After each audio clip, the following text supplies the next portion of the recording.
కాపురం కారు చిచ్చు లాంటిదా, కడలి ఒడి లాంటిదా?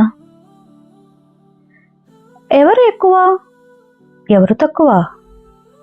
ఇలా పోటీ పడుతూ జీవించే జీవితం ప్రేమంటారా?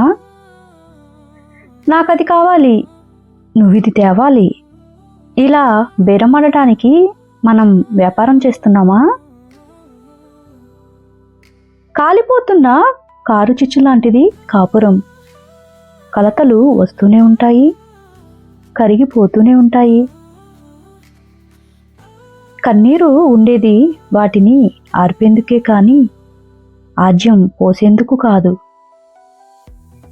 నీ చేతులతో తుడవాలి కాని చెంపదెబ్బ వంటి మాటలతో చంపేయకూడదు.